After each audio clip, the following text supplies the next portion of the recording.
¿Cuántos hay en la reunión? Veo 10. Somos 10, doctor. Muy bien, empezaremos pues. Bueno, buenas noches con todos. Vamos a hacer el segundo tema que tengo asignado, que es hipertensión pulmonar, semiología, diagnóstico y tratamiento. Apareció ya pantalla completa, ¿no? Sí, doctor. Bueno, la mejor forma de empezar este tema, que es un poquito complejo y que involucra casi toda medicina interna, como vamos adelante, es presentando algunos casos del día a día, ¿no? Es lo que se ve, lo que he visto en el hospital, en las guardias. Este es un caballero de 61 años de edad que se evalúa por Disney, el otro ácido atípico. Este concepto de otro ácido atípico como que ya se está desterrando y cambiarlo por dolor cardíaco y no cardíaco. El tema es que hay muchas personas que no describen adecuadamente los síntomas, como lo hemos estado viendo en práctica esta semana o la semana pasada. Entonces, decir que no es cardíaco sin ninguna certeza clínica en cuanto a un proceso diagnóstico como que es peligroso. Así que, a mi concepto, todavía deberíamos mantener otro ácido atípico con el concepto es que puede ser cardíaco, pero tengo que hacer todo el esfuerzo para demostrar que no lo es. Porque sin ningún esfuerzo digo que no es, cuidado que puede ser letal. El paciente tiene antecedente de COVID-19 dos veces, una con vacuna y otra sin vacuna. Paciente no era hipertenso, no es diabético, no tiene colesterol, no fuma. Y por el dolor le piden una prueba de esfuerzo para descartar cardiopatía isquémica. Pero desde que le vi la cara al paciente cuando entró al gabinete, pues dijo yo no puedo hacer ese examen. Y vean ustedes su radiografía de tórax, definitivamente con estos pulmones poco difícil que pueda hacer el ejercicio que se le iba a programar. Por más poco exigente que sea, definitivamente una severa enfermedad pulmonar que motivó suspender la prueba, ampliar la evaluación, consultamos al neumólogo y de neumología nos enviaron la tomografía y vean ustedes la severidad del daño pulmonar que tiene este paciente. No niego que puede tener cardiopatía isquémica, pero definitivamente la disnea probablemente es de causa pulmonar. El dolor torácico no se descarta que sea por sobrecarga de presión del ventrículo derecho o por la enfermedad pulmonar avanzada. Entonces, si no hacemos buenos diagnósticos preprocedimiento, como que nos quedamos sin una solución correcta para el paciente. Se hizo una espirometría, patrón restrictivo severo sin mejoría con aplicación de bronco-dilatador. Paciente se llevó a manejo médico conjunto con neumología y con cardiología. Ahora nos vamos a trauma shock. En una guardia me llaman que había una mujer joven, gestante, que había llegado con dificultad respiratoria severa, y nos encontramos con esta imagen. Obviamente no es el corazón de la mujer joven, sino de lo que había dentro de su vientre. Una gestación de 26 semanas, la paciente está con frecuencia cardíaca un poco alta, el feto con la frecuencia más alta. Según el estudio que hicimos, tenía una frecuencia cardíaca en 172 latidos por minuto, la mamá está en 114 por minuto, el feto debe estar menos de 140, algo pasaba con el fetito que estaba con taquicardia. La curiosidad hizo ver diámetro bitemporal normal para el tiempo de amenorrea, la longitud del fémur también era normal, la placenta bien implantada, y seguramente ya están pensando que me he equivocado de clase, ¿no? Que era una clase de hipertensión pulmonar, no de ecostétrico. Definitivamente la paciente tenía en el corazón un problema muy serio, sugestivo de una sobrecarga aguda de cavidades derechas. Este es la aurícula izquierda, el ventrículo izquierdo, ventrículo derecho, aurícula derecha. Vean que los tabiques están desviados hacia la izquierda cuando debían estar desviados hacia la derecha, lo normal. Las cavidades derechas son mucho más grandes que las izquierdas. Esta es una embolia pulmonar probablemente submasiva. Y cuando vimos la válvula aórtica tenía la bolsa, se abría muy bien, pero tenía un cierre precoz y no bajo gasto cardíaco. Temprano discutimos sobre cómo puedo yo diagnosticar bajo gasto cardíaco en pocos segundos, palpando el pulso. Definitivamente esa paciente ya tenía pulso filiforme y el pulso filiforme era porque no había volumen que salga porque todo estaba estancado en el territorio derecho. Y tiene los tres signos que más tarde vamos a comunicarles de eso, compromiso de derecho en hipertensión pulmonar. Crecimiento de cavidades derechas, crecidas, acentuación de interdependencia, tabiques a la izquierda y síndrome de bajo gasto cardíaco.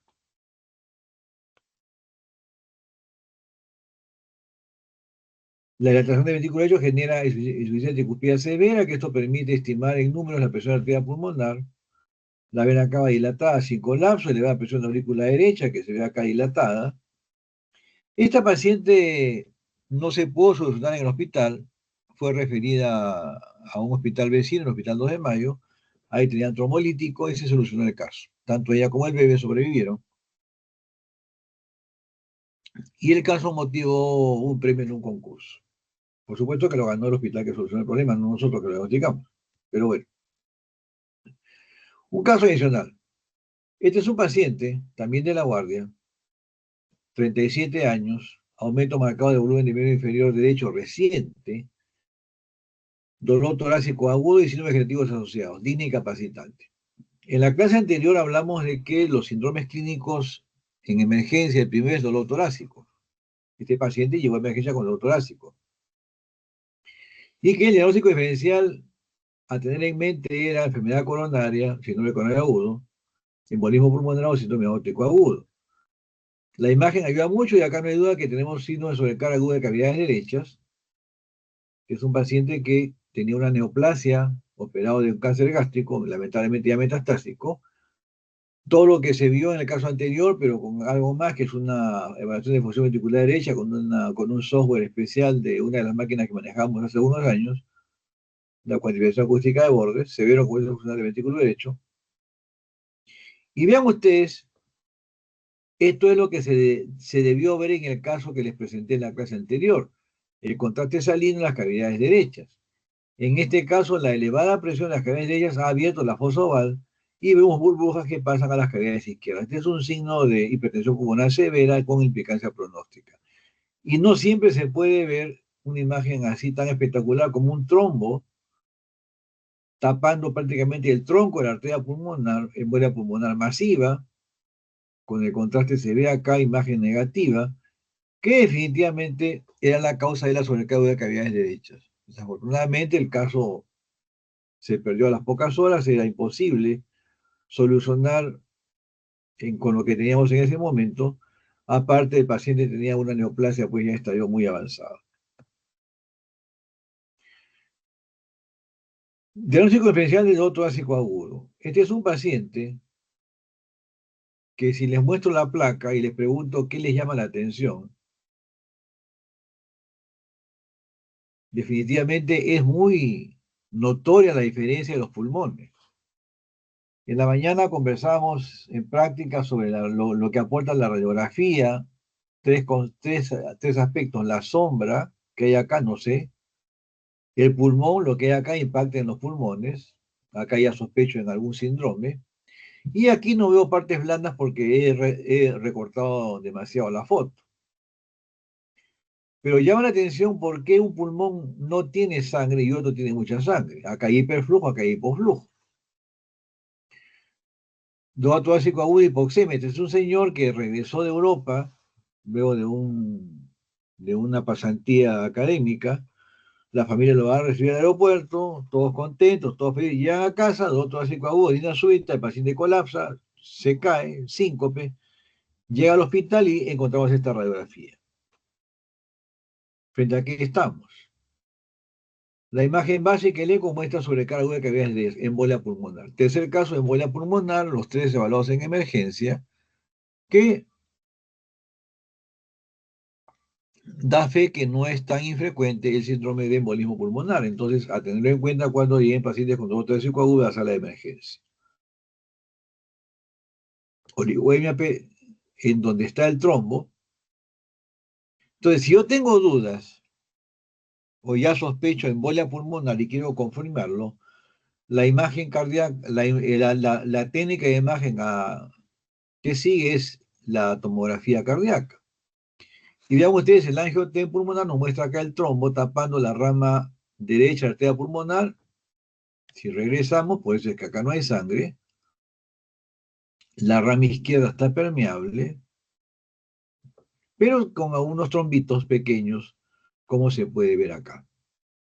Entonces, si yo no sé lo que le voy a pedir al tomografista, obviamente mejor no pido tomografía.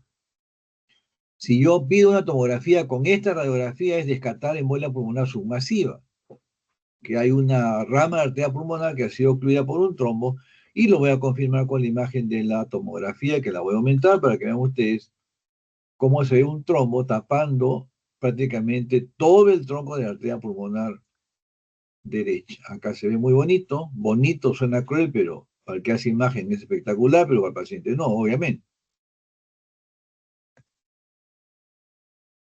Bueno, el eco hace lo que puede y esta es imagen que obtuve con la ecocardiografía, la cabecera del paciente, con el contraste salino agitado. Se puede ver, no siempre, pero se puede ver el tronco. Entonces, ¿qué es hipertensión pulmonar? Es un síndrome clínico caracterizado por una marcada remodelación del lecho vascular pulmonar, que lleva a un aumento progresivo de la carga vascular pulmonar, hipertrofia y remodelación de las cavidades derechas. La mortalidad está asociada a insuficiencia cardíaca derecha, y la definición hemodinámica actual es que el gol estándar o estándar de oro es que la presión arterial pulmonar media debe ser más de 20 milímetros en reposo, medida por cateterismo cardíaco derecho. Definición reciente del 2021. ¿Cómo es su cateterismo cardíaco derecho? Si dibujamos acá el corazón derecho, aurícula derecha, ventrículo derecho, arteria pulmonar, rama de arteria pulmonar, en este caso rama izquierda, es un catéter que avanza desde una vena periférica, en este caso la vena yugular externa, llegamos a la vena cava, se avanza a la aurícula derecha, y conforme recorre aurícula derecha, ventrículo derecho, arteria pulmonar, se muestran las curvas de presiones que les mostré en la clase anterior. Curva de aurícula derecha, de ventrículo derecho, arteria pulmonar y curva capilar pulmonar. Los números son los que ven acá ustedes, presiones de ventrículo derecho, 0 a 5 aurícula derecha, 5 a 25 ventrículo derecho, 15 a 25 arteria pulmonar, capilar pulmonar de 8 a 12 milímetros de mercurio. La presión media arteria pulmonar es la presión sistólica, más 2 veces la presión diastólica, presión diastólica por 2, dividido entre 3, viene la presión media arteria pulmonar. Y la resistencia vascular pulmonar es la presión media arteria pulmonar, que la calculé acá, menos el capilar pulmonar por una constante, dividido entre el gasto cardíaco que se obtiene por termodilución, que es una técnica que mediante el cambio de temperatura del lumen proximal al lumen distal del agua helada que se inyecta por el catéter, nos da el gasto cardíaco en centímetros cúbicos. Y en base a estos números que se obtienen, presión media y presión capilar pulmonar y resistencia vascular pulmonar, están las definiciones. Hipertensión precapilar pulmonar, vamos a ver más adelante un poco más simple estos conceptos, presión media de 20 milímetros de mercurio, capilar pulmonar menos de 15, resistencia mayor a 3 unidades Wood. Postcapilar, presión media más de 20, capilar más de 15, resistencia vascular pulmonar menos de 3. Y un patrón combinado pre y postcapilar, que es estadio avanzado de enfermedad de corazón izquierdo, media más de 20, capilar pulmonar más de 15, resistencia más de 3. Los grupos clínicos que vamos a ver a continuación, 1, 3, 4 y 5 para precapilar, 2 y 5 postcapilar, igualmente 2 y 5 para patrón mixto. La prevalencia de la hipertensión pulmonar es aproximadamente el 1% de la población mundial, o sea, no es tan rara la aparición. La el riesgo de mortalidad está directamente relacionado a la magnitud de la elevación de la actividad pulmonar, sea militos de mercurio, resistencia vascular pulmonar, y es secundaria a insuficiencia cardíaca derecha. Es más prevalente en mujeres, 65-80%, esto no es discriminación. Y acá están los grupos que antes hablamos en el gráfico anterior. En el grupo 1 tenemos enfermedades pulmonares arterial primaria o idiopática, hereditaria o entidades asociadas. El grupo 2, toda la patología de corazón izquierdo, lesiones valvulares, mitral aórtica, enfermedad isquémica, enfermedad hipertensiva, enfermedad coronaria. El grupo 3, enfermedades pulmonares, llámese EPOC, EPIT, secuela de tuberculosis. El grupo 4 es enfermedad pulmonar trombólica crónica, los tres primeros casos que hemos presentado. Y el grupo 5, mecanismos desconocidos multifactoriales o trastornos hemodinámicos raros, trastornos sistémicos.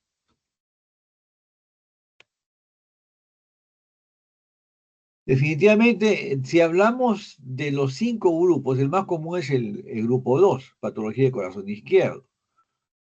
En nuestro medio, enfermedades pulmonares, sobre todo secuelas postinfecciosas, y ahora post-COVID también es muy importante.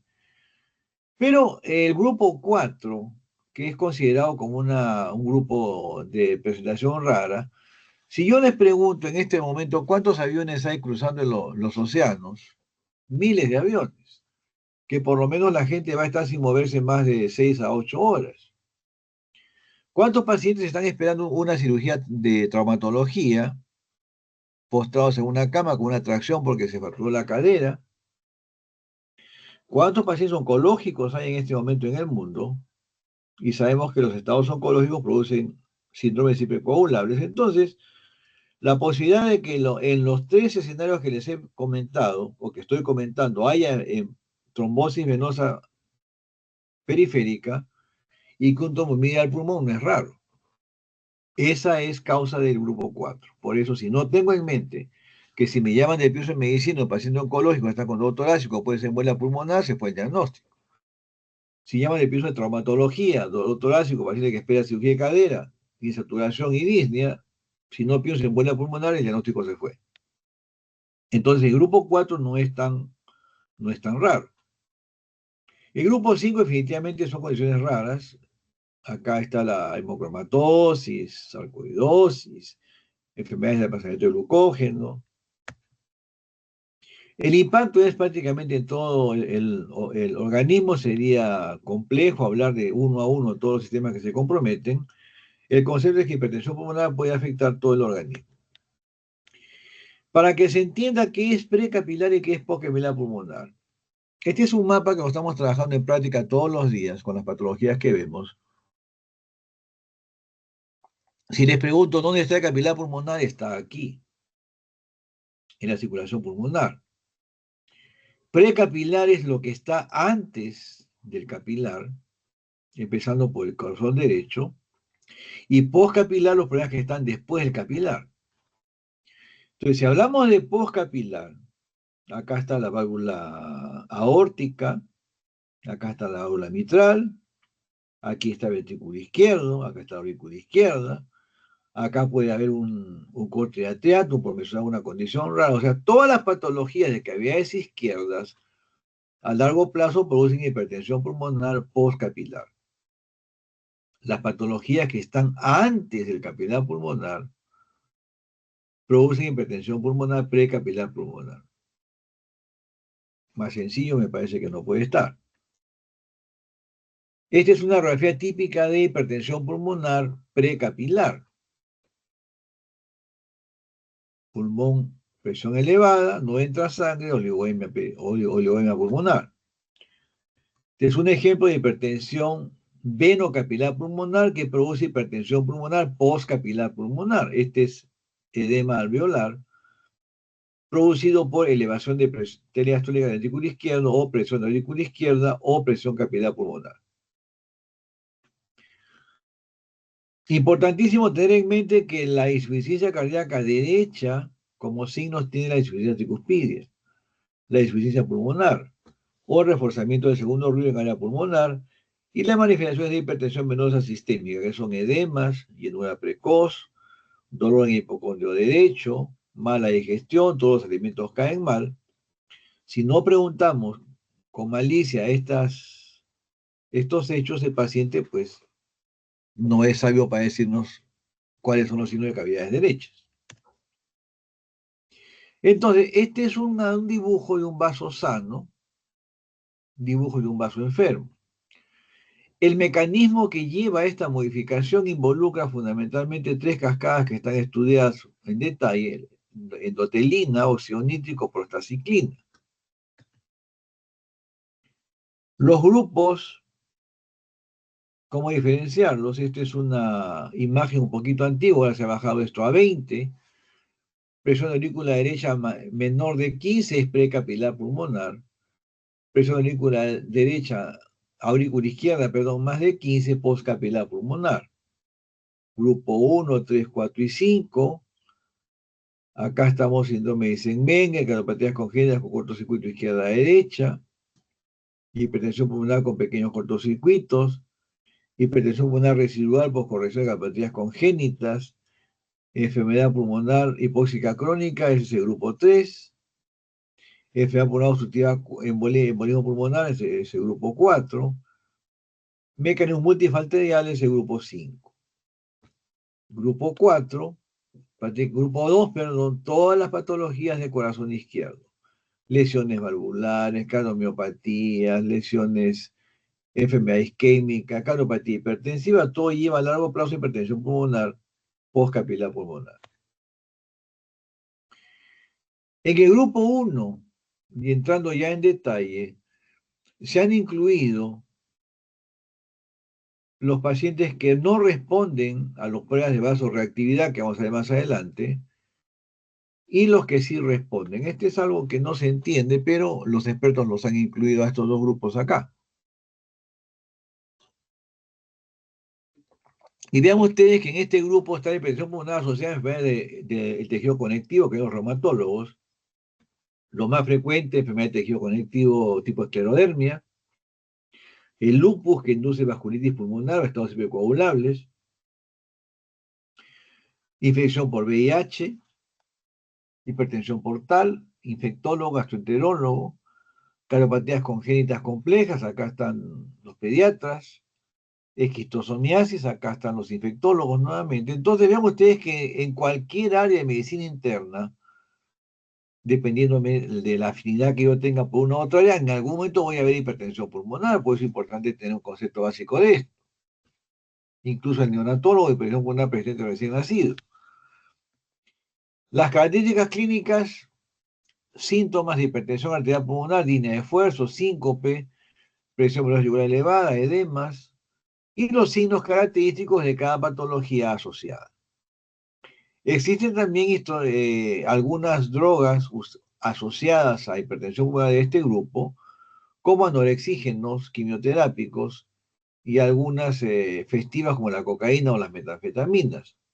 El perfil hemodinámico: tenemos una presión media de más de 20, capilar pulmonar menos de 15, resistencia mayor de 3 unidades Wood. Acá está la referencia donde se ha tomado esta información. En este grupo, como mencioné, se han incluido algunas sustancias o medicamentos como anorexígeno, fenfluramina, que ya no están en el mercado, metanfetaminas, anfetaminas, quimioterápicos, drogas festivas como cocaína, diazoxi, un vasodilatador, agentes antivirales, interferón, fenilpropanololamida, es un antigripal que se usa masivamente. Entonces, muchas sustancias que se usan hoy en día en práctica clínica cada vez menos, como los antigripales, o festivas como cocaína, pueden llevarnos a hipertensión pulmonar de este grupo 1.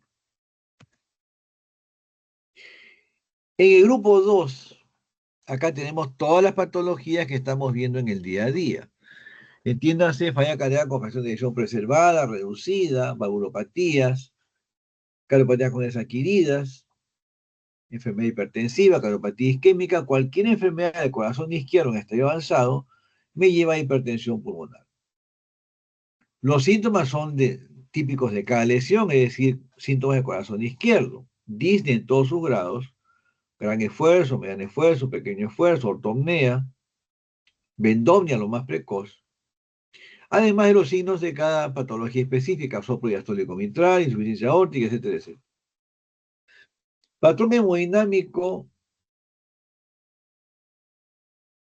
presión media más de 20, capilar más de 15, recuerden, hipertensión capilar pulmonar, resistencia vascular pulmonar menos de 3 unidades Wood, y en el estadio avanzado de este grupo es donde se ve el patrón mixto, pre y post capilar. Entonces, no es raro que una estenosis mitral me dé patrón de hipertensión precapilar pulmonar. Si ese es el caso, lamentablemente es un estadio avanzado de enfermedad, probablemente sin solución quirúrgica definitiva. En el grupo 3 entra toda la patología del pulmón, enfermedad pulmonar obstructiva, enfermedad pulmonar restrictiva, hipoxia sin enfermedad pulmonar, trastorno de desarrollo del pulmón. Obviamente, a los síntomas de insuficiencia de ella se suman los típicos de cada patología pulmonar en específico. En este caso, las pruebas de función pulmonar son anormales y importante, la polisonografía es anormal. Aquí esto es importante por los pacientes que tienen obesidad. Si les pregunto cuántos obesos han visto desde que empezaron las prácticas de cardiología, todos los días vemos más del 50% de pacientes que vemos, sea en eco o en consulta con obesidad o sobrepeso, usualmente tienen apnea del sueño. Estos pacientes por lo general tienen polisonografías anormales y más de una vez hipertensión pulmonar. Otra condición como para preocuparnos por la alta prevalencia que tenemos de hipertensión pulmonar potencial. Perfil hemodinámico precapilar, es decir, capilar menor de 15, presión media más de 20, resistencia más de 3, a menos que exista una enfermedad asociada de corazón izquierdo. El grupo 4 son los pacientes que tienen enfermedad pulmonar tromboembólica crónica. Aquí entra todo lo que es embolia pulmonar y otras oclusiones de arteria pulmonar, como lo pone el documento. Pero la gran mayoría de estos casos son por embolismo pulmonar. Aquí entran todos los pacientes oncológicos potenciales, pacientes con colágenopatías, específicamente el lupus, que induce estado hipercoagulable, trastornos hematológicos, estados hipercoagulables, pacientes traumatológicos que por éstasis y postración pueden hacer trombosis venosa, pacientes que están postrados o están inmovilizados en los aviones viajando de un lado a otro del mundo. Más de una vez llegan y súbitamente bajan del avión, línea súbita, hasta que no se muestre y se embolia pulmonar. En este caso hay alteraciones en un examen específico que se usa acá, la ventilación perfusión, vamos a ver más adelante un ejemplo, y la angiotomografía cardíaca usualmente muestra el trombo, o a veces la ecocardiografía, como les he mostrado en un estudio que hicimos en la guardia, incidentalmente podemos ver el trombo en la arteria pulmonar. Perfil hemodinámico es precapilar, a menos que exista enfermedad coexistente del corazón izquierdo. Y finalmente el grupo 5, aquí están trastornos hematológicos, sistémicos, metabólicos, insuficiencia renal crónica como hemodiálisis, microangiopatía tumoral pulmonar, media tinta fibrosante, son condiciones poco frecuentes que llevan a hipertensión pulmonar. El patrón, definitivamente, clínica de cada condición en específico, perfil hemodinámico es precapilar o puede ser también patrón combinado.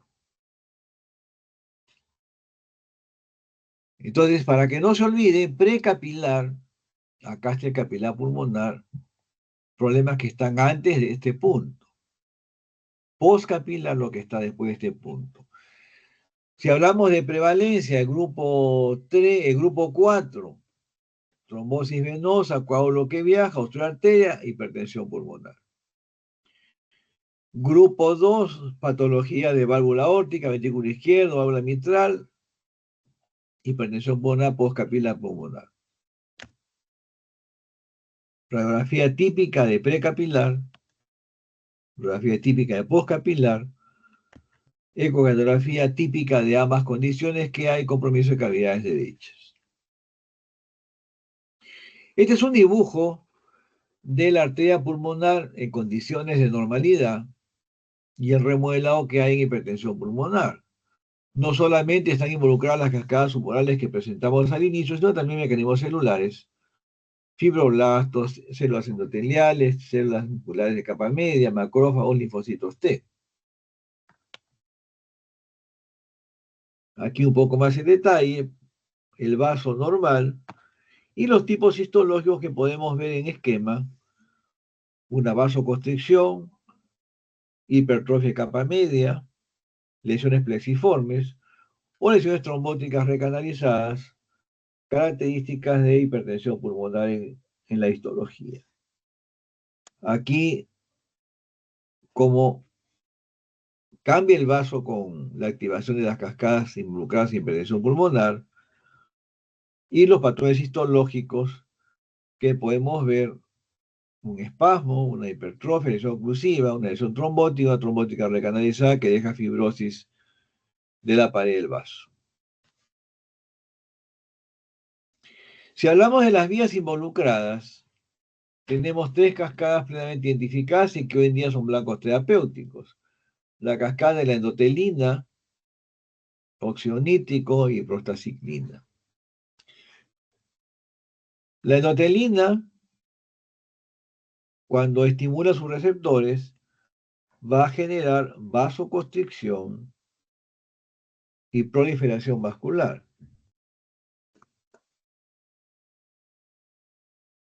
La cascada del óxido nítrico, cuando su expresión es inadecuada, se va a producir lo opuesto a lo fisiológico normal, que es vasodilatación y antiproliferación. O sea, si hay deficiencia de óxido nítrico,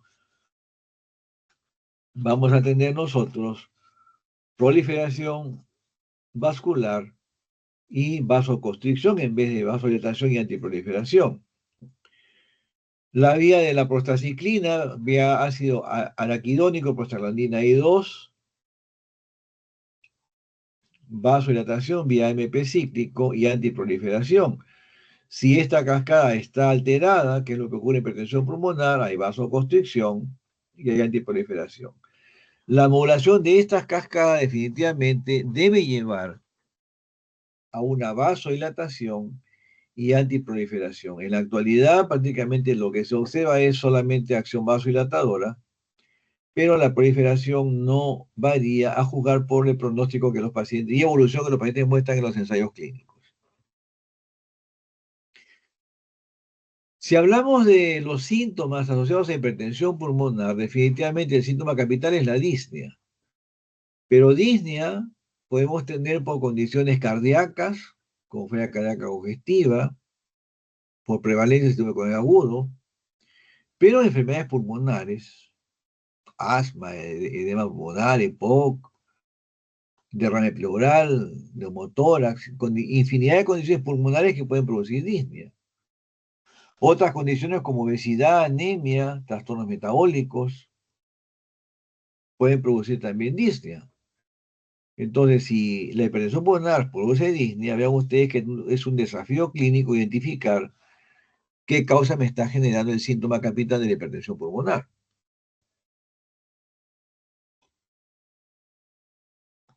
Existen síntomas tempranos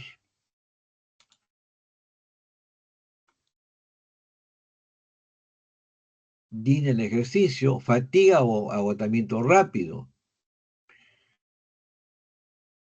vendopnia, que es dificultad respiratoria cuando nos agachamos para colocarnos los zapatos, las medias en la mañana, palpitaciones, hemoptisis, distensión abdominal, ganancia de peso inexplicada por edemas y síncope, que esto tiene impacto pronóstico. Observarán ustedes que los síntomas son o pueden ser comunes con muchas patologías. Síntomas tardíos dolor torácico en el ejercicio por compresión del tronco de la columna izquierda por la dilatación arterial pulmonar. Podemos tener ronquera o disfonía por compresión de recurrente laringio por dilatación arterial pulmonar también. Falta de aire, mareo, infección respiratoria frecuente, atelectasias por compresión de los bronquios. Si hay un síntoma que lamentablemente es pronóstico, es el síncope, la hemoptisis y el derrame pericardio, como se ve más adelante. Esto es el algoritmo diagnóstico que empieza con la historia clínica, como se ve acá. Entonces, yo debo tener una historia lo suficientemente completa que me permita sospechar el diagnóstico. Y aquí es importante reconocer segundo ruido reforzado en área pulmonar, tercer ruido derecho, soplo sistólico tricuspidio, descartar enfermedad del corazón izquierdo, descartar enfermedad pulmonar, signo de hipertensión sistémica, edemas, y empieza el plan diagnóstico con el electrocardiograma y la radiografía de tórax. En otras referencias comienzan de frente con la ecocardiografía porque está a disposición masiva. Nosotros no tenemos esa realidad. Nosotros siempre empezamos primero con con el electrocardiograma y la radiografía de tórax, que están masivamente disponibles. ¿Cuáles son los signos de hipertensión pulmonar? Cianosis central o periférica o mixta, acentuación del segundo componente del ruido arterial pulmonar en vez de dum-tac, dum-trac, dum-trac, dum-trac, más fuerte en área pulmonar. Tercer ruido derecho en el borde paresternal o de la tricuspidia. Soplo sistólico de rejuvenación tricuspidia y soplo diastólico pulmonar. Signos de insuficiencia derecha, distensión venosa yugular, distensión abdominal, hepatomegalia, citis, edema periférico. Síntomas que pueden orientarnos a una condición específica como dedos hipocráticos, cianosis diferencial en el Eisenmenger, signos acutatorios en los pulmones, secuelas de trombosis venosa profunda, de las gimnasias, escleroactilia, fenómenos de Raynaud que apuntan a colagenopatías, signos ya de falla cardíaca derecha severa, cianosis periférica, mareo, palidez, extremidades frías, llenado capilar lento. Entonces, como podrán apreciar, esto es de la guía del 2022 de la Sociedad Europea de Respiración y de Sociedad Europea de Cardiología. Hay que hacer un examen físico muy acucioso, buscando específicamente los signos de hipertensión pulmonar. Hablamos de esto, obviamente se hace pues en pacientes que están hospitalizados. En consulta externa es muy difícil hacer todos los exámenes, pero sí un examen focalizado y dirigido puede permitirnos un diagnóstico adecuado. ¿Cuál es la secuela o la secuencia diagnóstica de hipertensión pulmonar? Yo tengo que partir de una sospecha. Y la sospecha clínica va a tener síntomas y signos físicos. Acá esto es un documento americano, ponen primero el ecocardiograma. Pero no puede ser posible que primero pongan el eco y recién después me pongan radiografía de tórax y electrocardiograma. Entonces, definitivamente, como que la referencia no es adaptable a nuestro medio. En nuestro medio, acá está primero el electrocardiograma y la radiografía de tórax. Luego de la sospecha, integramos exámenes especiales para hipertensión pulmonar. NT-proBNP, antinucleares, prueba de función pulmonar. Y recién después de todo esto, acá estaría la ecocardiografía. O sea, yo no puedo hacer un eco sin todo el trabajo diagnóstico porque lo que sigue es después referir a un centro de expertos en hipertensión pulmonar. Particularmente si hay alta sospecha y tengo signos definitivos de hipertensión pulmonar.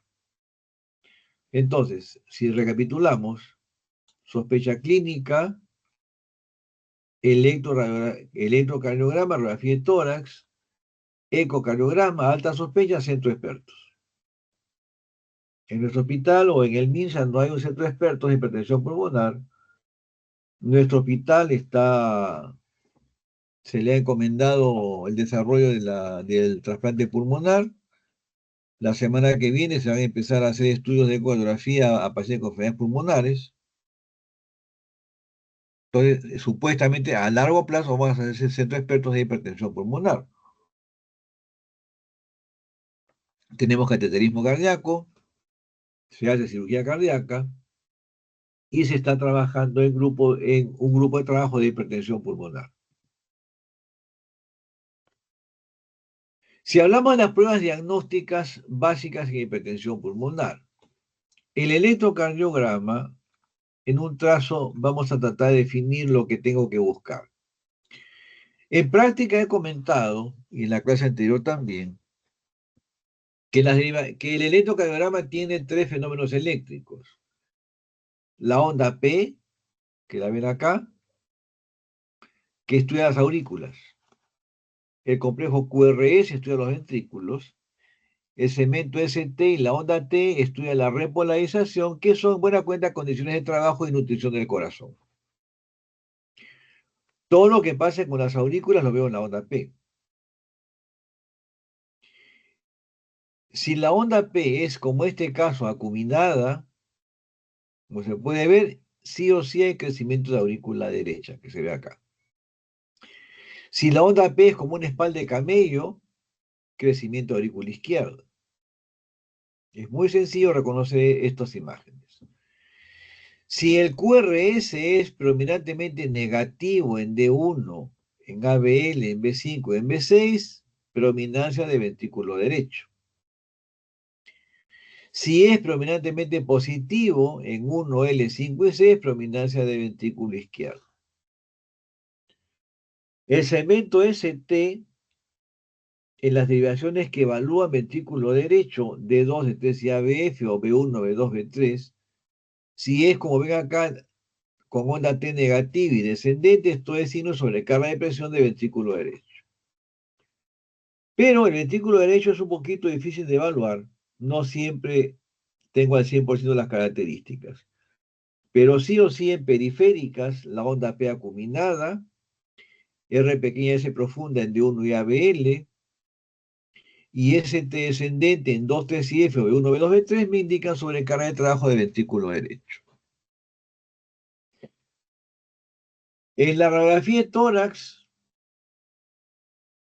temprano hicimos una revisión en práctica, y para que esto sea útil voy a intentar abrir una presentación de radiografías un momento. Voy a dejar de compartir esto para activar la otra presentación, ¿eh? A ver si es posible ubicarla.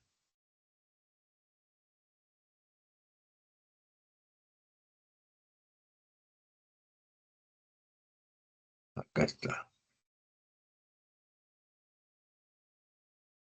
Ah, no, esto está en un disco, en un disco aparte. ¿Tienen tiempo para 5 minutos mientras ubico la presentación?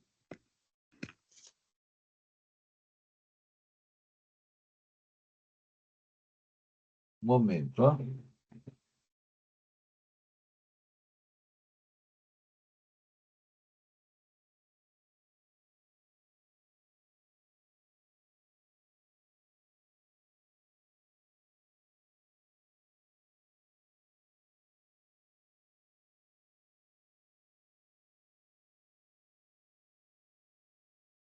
Bueno, voy a abrir de una memoria externa que tengo certeza que está aquí en la presentación que les quiero mostrar.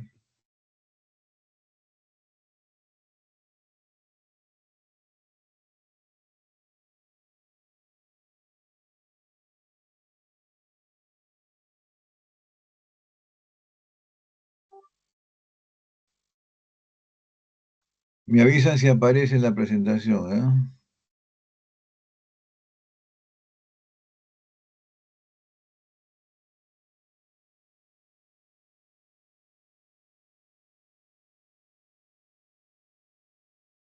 Acá está. Bueno, temprano les comenté,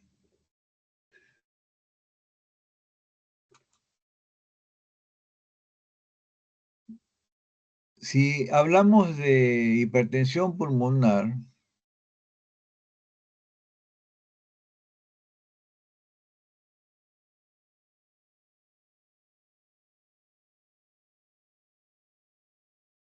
es una placa. ¿Apareció la segunda presentación? Sí, doctor.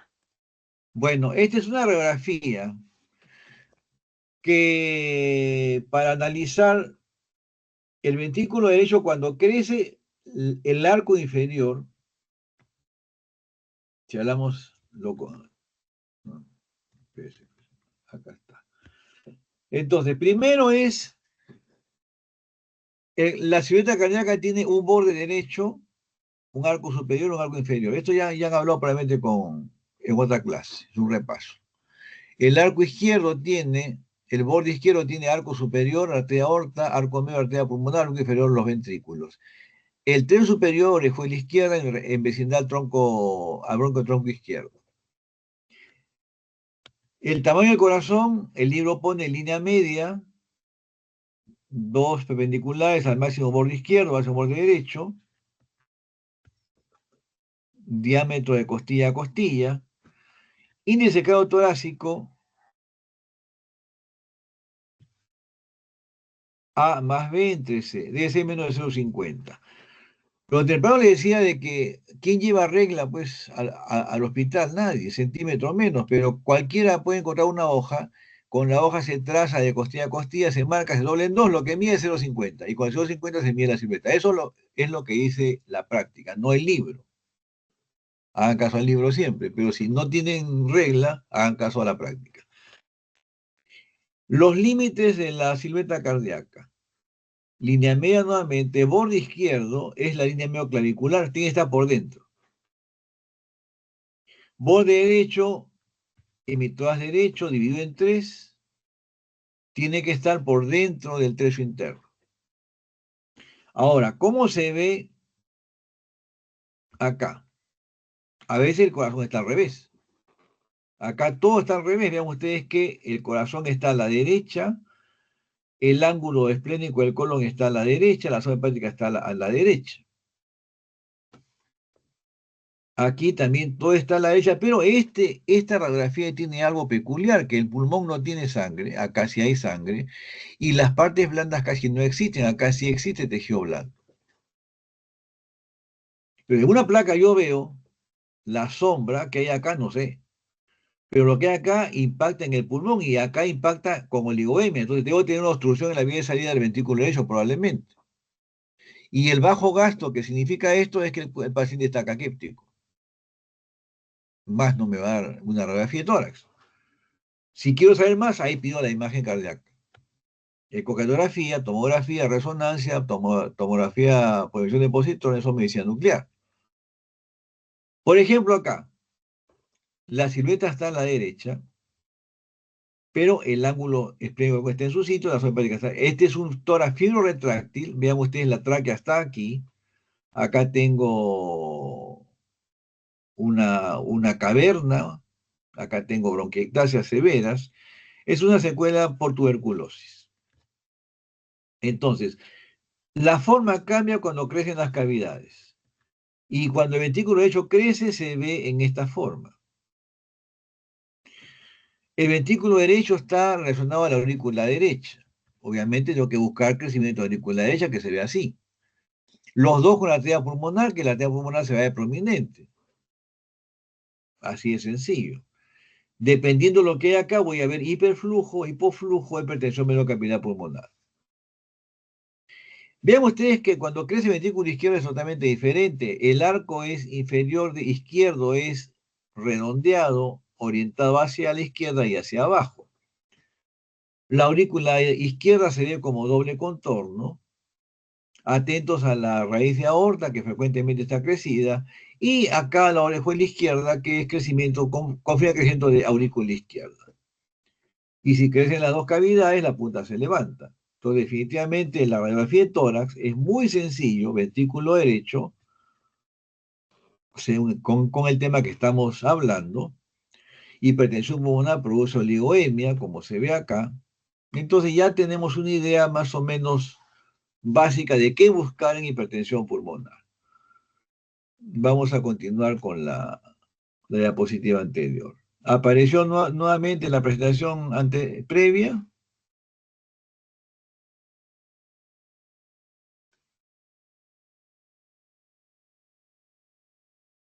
¿Me confirman si apareció imágenes diagnósticas de hipertensión pulmonar? Sí, doctor, sí apareció. Bueno, entonces veamos acá en Zoom ahora la radiografía. Entonces, arteria pulmonar, aurícula derecha, la punta media levantadita, pero acá está media redondeadita, como si hubiese crecimiento biventricular. Pero esta arco medio es arteria pulmonar y este arco inferior derecho es de aurícula derecha. La placa lateral también definitivamente cuando hay crecimiento de aurícula izquierda está prácticamente la silueta choca con la columna, creciendo de aurícula derecha, la silueta choca con el esternón. De aquí me voy a la ecocardiografía. En el eco, definitivamente crecimiento de cavidades derechas, los tabiques desviados hacia la izquierda. La insuficiencia tricúspide permite calcular por velocidades en números la presión arterial pulmonar, en este caso velocidad máxima casi 4 metros. Esto se eleva al cuadrado, 4 por 4, 16 por 4, 64 milímetros de mercurio, más la presión de auricular derecha, que sería 10 o 15, sería 75 milímetros de mercurio, si tengo una fuga tricúspide de 4 metros por segundo. Pero el concepto es que yo tengo que ir de la imagen o de la técnica básica electro de radiografía de tórax a preguntarle al eco si hay o no hay crecimiento de cavidades derechas. Si el eco no ve porque hay mala ventana, que nos pasa todos los días, la resonancia no tiene límite de ventana y se ve lo mismo crecimiento de cavidades derechas. En el grupo 4 es importantísimo este examen que es la gamografía ventilación-perfusión.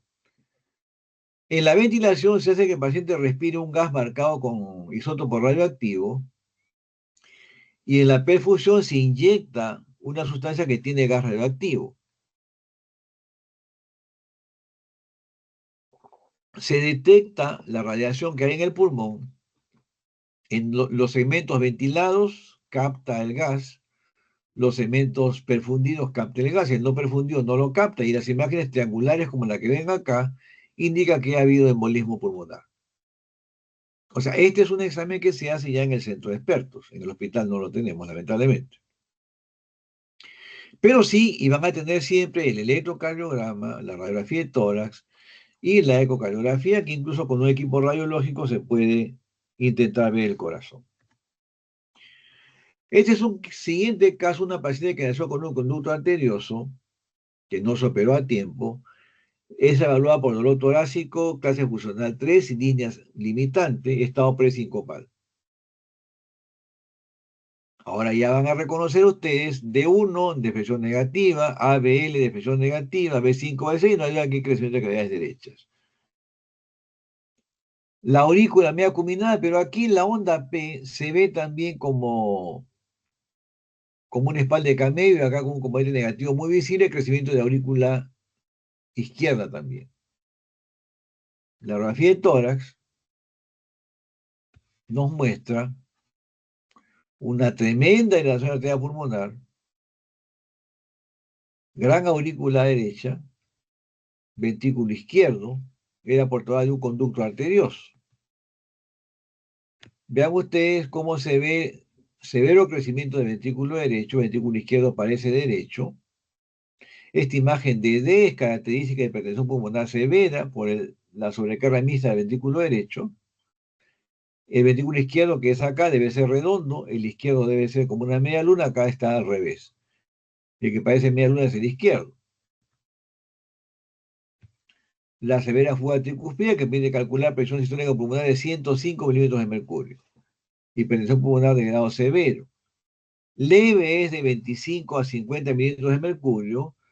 Moderado de 50 a 75, severo más de 75. Tenía 105 milímetros de mercurio de presión pulmonar. Esta imagen que se ve acá es del conducto arterioso, el cual tenía ya flujo bidireccional, tanto de arteria pulmonar hacia la aorta, como la aorta hacia la pulmonar, por severa hipertensión pulmonar. Este es un segundo caso, otro caso, caso 6, una paciente de 22 años de edad, ingresa por dolor torácico, espute motóico y síncope. Y mi vez aquí, cuando tenemos síncope en hipertensión pulmonar, lamentablemente el pronóstico a 6 meses es muy sombrío. Vean ustedes D1, deflexión negativa prominente, ABL, deflexión negativa prominente, B5, B6, deflexión negativa prominente, y no hay nada crecimiento de cavidades derechas. Tenemos acá, voy a aumentar una onda P acuminada, aurícula derecha. Vean ustedes acá esta onda P, este es típico de aurícula derecha.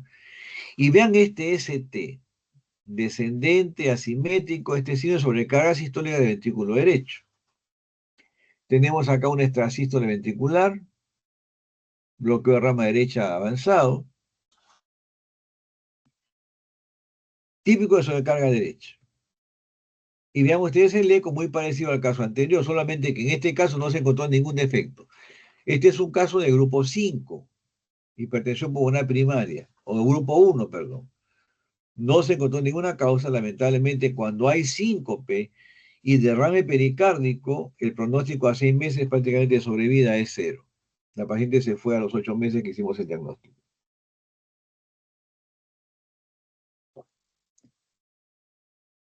Vean ustedes, igual que la cardiopatia congénita, solo que en este caso no había cortocircuito. Presión pulmonar estimada de 72 milímetros de mercurio. Hipertensión pulmonar de grado severo. Entonces, en la ecocardiografía, y esto no es para que ustedes sean expertos en eco, pero sí tienen que saber que lo que hay que preguntarle al eco cuando yo sospecho hipertensión pulmonar es, ¿hay o no hay crecimiento de cavidades derechas?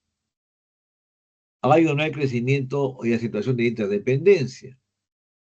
¿Hay signo de bajo gasto o no? ¿Cómo está la vena cava? ¿Cómo está la arteria pulmonar? O sea, todo el territorio derecho. Por supuesto que para esto tengo que haber visto acuciosamente tanto el electrocardiograma como la radiografía de tórax. Existen signos que nos dicen que hay probabilidad mediana, intermedia, perdón, baja, mediana o alta de hipertensión pulmonar, dependiendo de la severidad de la insuficiencia tricuspidia y si hay o no los signos de hipertensión pulmonar. Esto, como les repito, no es para que seamos expertos, sino para que sepan que hay una herramienta que me puede cualificar si es alta probabilidad, intermedia o baja de hipertensión pulmonar, que es la ecocardiografía. Si hablamos de una evaluación del riesgo de hipertensión pulmonar, y vean ustedes los criterios que hay en esta diapositiva. Signos clínicos, esto es historia clínica. Progresión de síntomas, historia clínica. Síncope, historia clínica. Clase funcional OMS, historia clínica. T que mete 6 minutos. Esto ya es un test que se hace en el hospital. Si el paciente debe caminar más de 440 metros en 6 minutos, no hay hipertensión pulmonar. Si es menos, puede haber. Test de sacado pulmonar, si no tengo el equipo, no lo puedo hacer. Bioquímica, NT-proBNP, si no tengo el laboratorio, tampoco. Imagen cardíaca, ecocardiografía, esto sí tenemos. Hemodinamia también tenemos en forma intermitente. Pero vean ustedes lo importante que es hacer una buena historia clínica. Sospecha de falla cardíaca derecha, progresión de síntomas, presencia de síncope, capacidad funcional según OMS, 1, 2, 3 o 4. Entonces, si yo no hago bien historia clínica, no voy a poder hacer el resto, por más tecnología que tenga. Ese es el concepto y el mensaje de esta diapositiva. Entonces, tenemos ahora acá, ya entendemos los grupos. Hipertensión pulmonar precapilar, secundaria corazón izquierdo, enfermedad pulmonar, enfermedad embólica y casos raros. Si hablamos de estrategias de tratamiento para hipertensión pulmonar, esta diapositiva está un poquito adelante.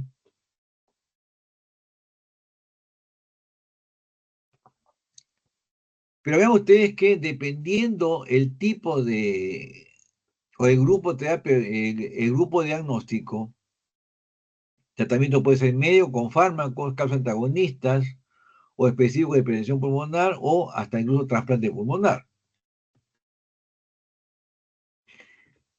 Aquí, tratamiento de la cardiopatía izquierda. O sea, si yo no trato la enfermedad que lleva hipertensión pulmonar, tratar hipertensión pulmonar, pues ya llegué súper tarde. Tratamiento óptimo de enfermedad pulmonar subyacente. Hipertensión pulmonar es tardío.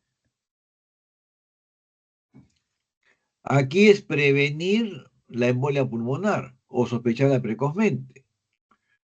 Y tardíamente fármacos para hipertensión pulmonar.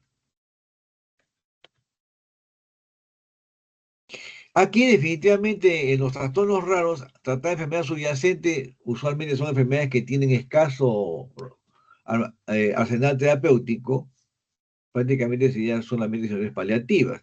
Pero si vemos de los 5 grupos, en 3 tratando la condición que desencadena o que lleva a hipertensión pulmonar, podemos evitar que aparezca el síndrome clínico de hipertensión pulmonar.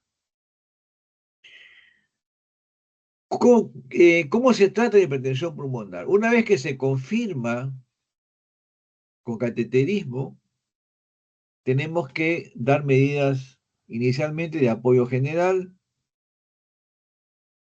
buena diuresis para evitar la hipertensión sistémica, oxígeno suplementario, cuanto menos dosis de oxígeno sea es mejor, anticoagulación, dieta, ejercicio, importante, medidas anticonceptivas para mujeres en edad fértil. Hipertensión pulmonar es riesgo altísimo para mortalidad materno-perinatal, hablamos de 70 a 100% de mortalidad en hipertensión pulmonar. Asesoría genética, las vacunas para prevenir infecciones pulmonares.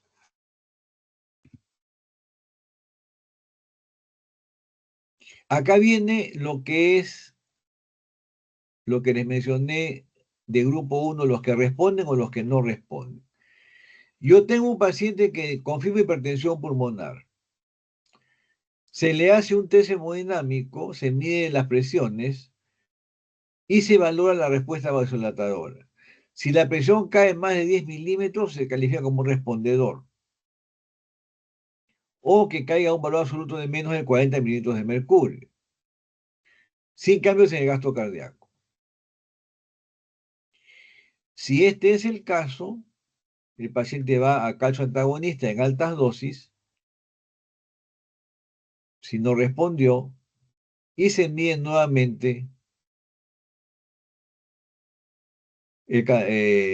a 6 meses o a un año. Si el paciente no responde, ya iría al grupo de hipertensión pulmonar confirmada para tratamiento con medicamento. Entonces, el no respondedor es el que no responde al vasodilatador, sea adenosina, oxígeno o calcio antagonista, en el estudio hemodinámico. El que responde va igualmente al grupo 1. Eso es lo que ahora hay controversia y no se entiende bien. Seguimos. Los pacientes que no responden, que lamentablemente son la gran mayoría, entran a lo que se llama estratificación de riesgo con las tablas o los scores de riesgo. ¿Cuáles son estos scores de riesgo? Han sido desarrollados en base a registros de pacientes de hipertensión pulmonar. Y vean ustedes que los criterios que incluyen estos scores son el diagnóstico, capacidad funcional según OMS, caminate 6 minutos, consumo máximo de oxígeno en el test cardiopulmonar, BNP, NT-proBNP, área de aurícula derecha, presión pulmonar por cateterismo, índice cardíaco, saturación venosa, resistencia vascular pulmonar que se tiene por cateterismo, presión arterial, frecuencia cardíaca, hay o no hay derrame pericárdico, función renal y si el paciente es hospitalizado o no. Entonces, vean ustedes que son criterios que para tenerlos todos en los scores se requiere centros de alta complejidad, no accesibles a nuestro medio. Los grupos que lo han desarrollado son Europea de Respiración y Cardiología de Europa, registro francés, registro COMPEA, registro sueco. El que más estudia es el estudio REVEL. Y este es registro incluye los siguientes criterios.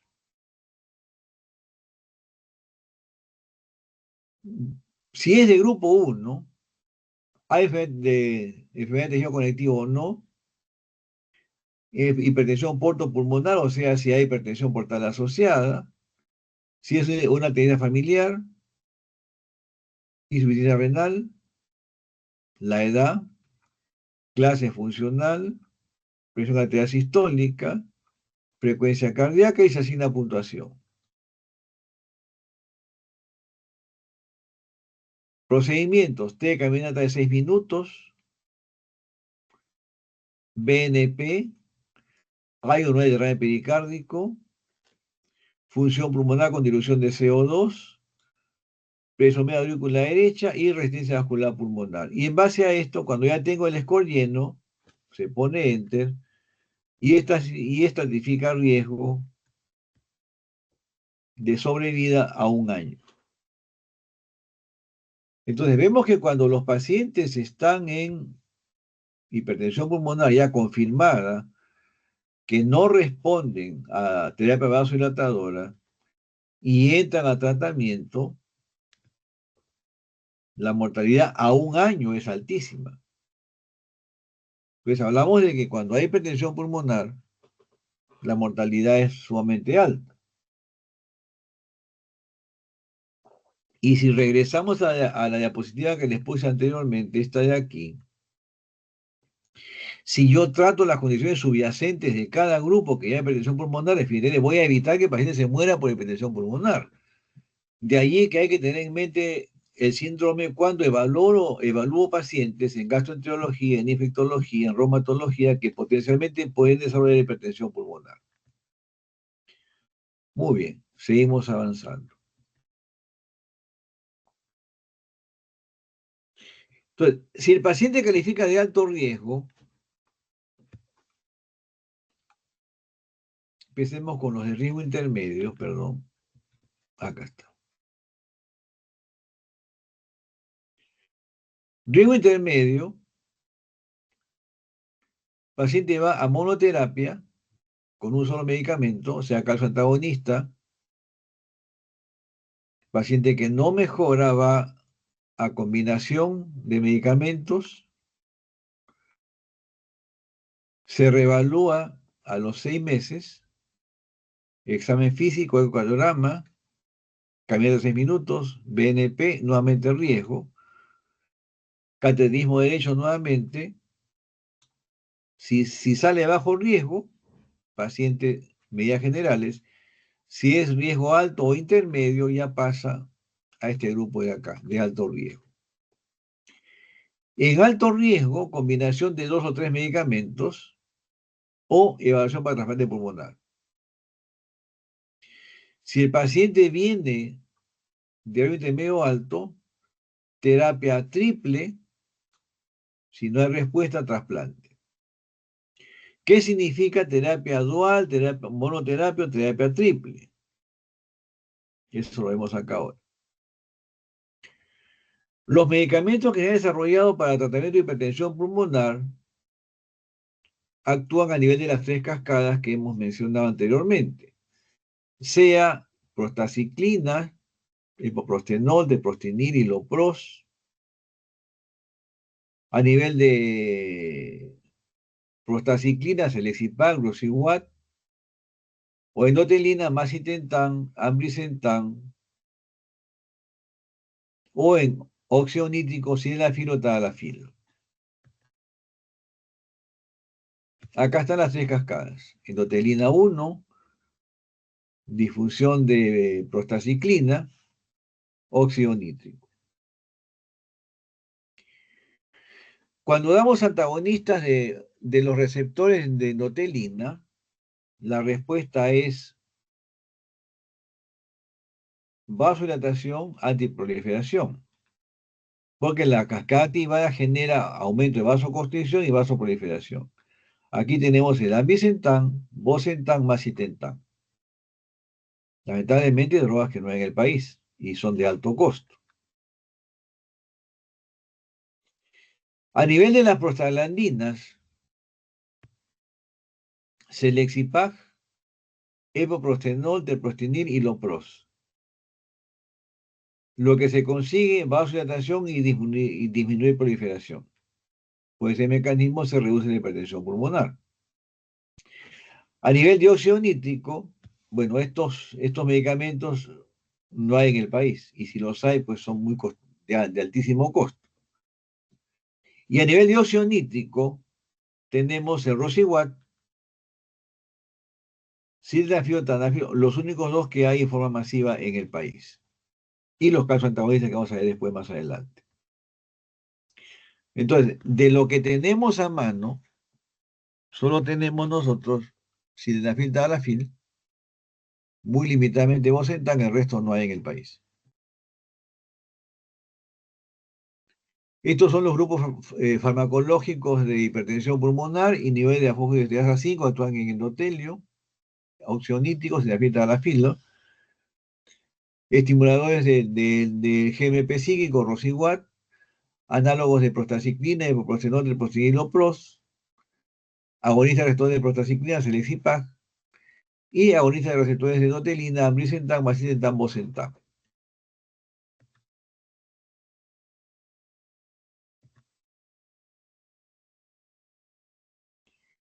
Cuando hablamos de monoterapia, se empieza con calcio antagonistas. Esto sí tenemos en el país. Pero vean ustedes las dosis que usamos de calcio antagonistas. Nifedipino de 120 a 240 miligramos por día. En hipertensión usamos hasta máximo 90 miligramos. Dosis muy altísimas, muy altas. Amlodipino 20 miligramos por día. Diltiazem 240 a 720 miligramos por día. Diltiazem usamos máximo 180 al día en hipertensión, en cardiopatía isquémica. Entonces, los efectos secundarios que hay con estos medicamentos son demasiado frecuentes y muy molestosos, además de peligrosos como bloqueos, arritmias, que hacen de que su uso sea pues bastante limitado. Pero es lo que se requiere en hipertensión pulmonar. Con los antagonistas de endotelina, usualmente se empieza con dosis muy bajas y se va subiendo, se va titulando dosis según respuesta y según tolerancia. Teníamos Bosentan, pero ya no hay. Los otros dos definitivamente no se consiguen en el país. Se pueden conseguir, pero previo pedido de extranjero, que es de costo muy alto. Sildenafil, tadalafil, esto sí hay, pero vean las dosis. 20 cada 8 horas, tadalafil 40 digamos día. Dosis muy altas. Dosis de Rosiwat y los análogos de prostaciclina. Es un poco difícil hablar de terapéutica cuando solamente se entiende pues menos de la mitad de los fármacos. Y cuando se usan las dosis prácticamente son inmanejables en nuestro medio, pues no toleran estas dosis. Pero son las estrategias que hay. ¿Y qué se consigue? Con sildenafilo, que es un estudio a 12 semanas, con dosis de 40 a 80 miligramos por día de sildenafilo, 80 miligramos fue lo que mejor fue y mejoró la caminata de 6 minutos en 60 metros. El paciente pudo caminar 60 metros más con dosis altas de sildenafilo. Un objetivo pues un poquito que no es tan estimulante, ¿no? Porque 60 metros es menos de una cuadra. En cuanto a agonistas de receptores de endotelina como macitentan, la dosis máxima reduce eventos ya saben, es muerte de causa cardiovascular, hospitalizaciones por falla cardíaca derecha, igual con Selexipag, dosis más alta, menos eventos, seguimiento a 36 meses. Estos son metaanálisis, o sea,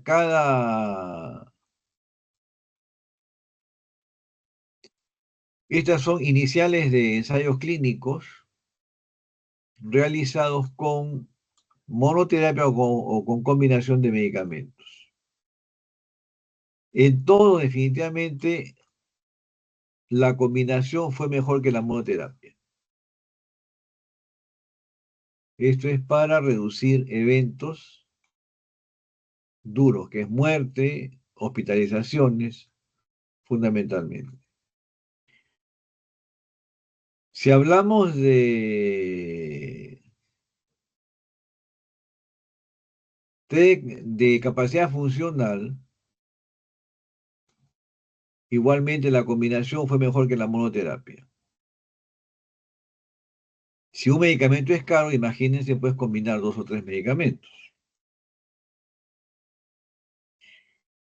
Esto es en 3 caminatas de 6 minutos, que es impacto funcional. También la combinación fue mejor que la monoterapia. Pero combinar medicamentos costosísimos, pues no se puede. Esto vamos a pasar un poco rápido. Bueno, esto es un score de falla cardíaca y lo pongo para que vean el impacto que tiene cuando se detecta insuficiencia cardíaca derecha.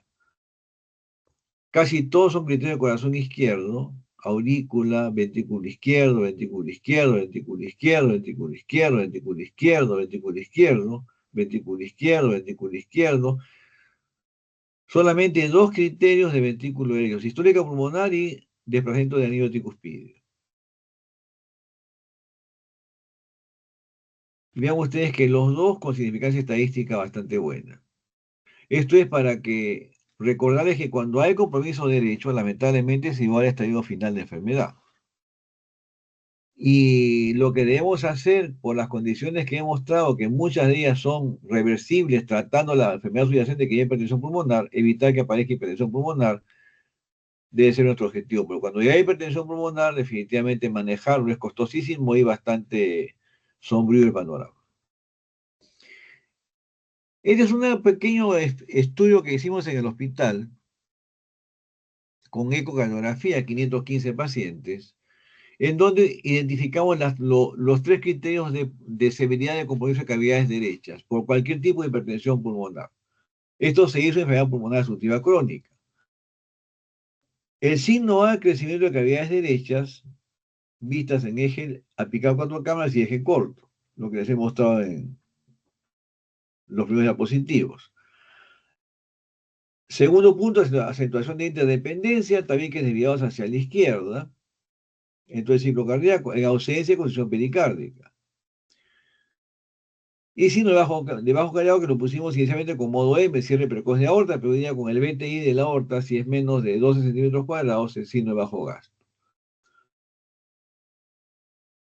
Es lo que se ve aquí. Crecimiento de cavidades derechas, acentuación de interdependencia,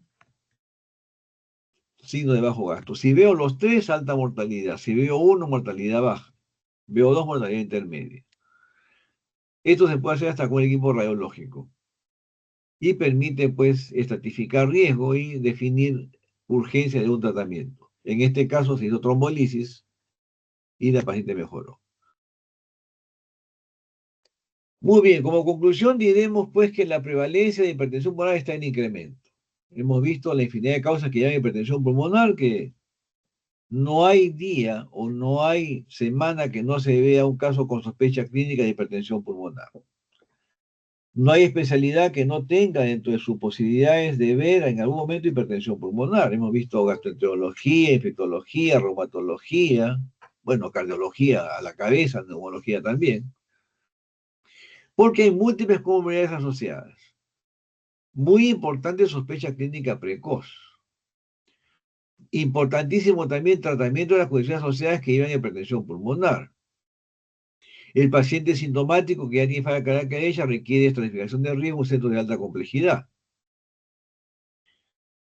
Identificar pacientes que responden con alta vasodilatación y tratamiento específico de embolia pulmonar, que definitivamente para hipertensión pulmonar, que hoy en día es prácticamente no alcanzable en nuestra realidad. Los objetivos actuales: mejorar capacidad funcional, reducir eventos y reducir complicaciones y mortalidad. Enfermedad de muy alto costo y una mortalidad sumamente alta. ¿Qué podemos hacer nosotros? Reconocer la prevalencia, diagnóstico precoz en las múltiples comorbilidades, solucionarlas y evitar que aparezca hipertensión pulmonar. Porque cuando el paciente ya tiene hipertensión pulmonar, lamentablemente todo lo que sigue es simplemente ver cómo se va de la tierra del paciente, porque la mortalidad es altísima cuando ya tenemos falla derecha. Bueno, el tiempo es rápido, esto fue en 2007 en Grecia, ahí hablamos sobre enfermedad carotidia, tenía bastantes kilos más que ahora. Muy bien, fue todo por hoy día. Si hubiese alguna pregunta, espero que haya sido de utilidad la información que les he mostrado, sobre todo lo básico, la radiografía del electro, cómo sospechar embolia pulmonar y evitar que llegue pues al estadio ya sintomático de falla cardíaca derecha, porque ahí es poco lo que se puede hacer.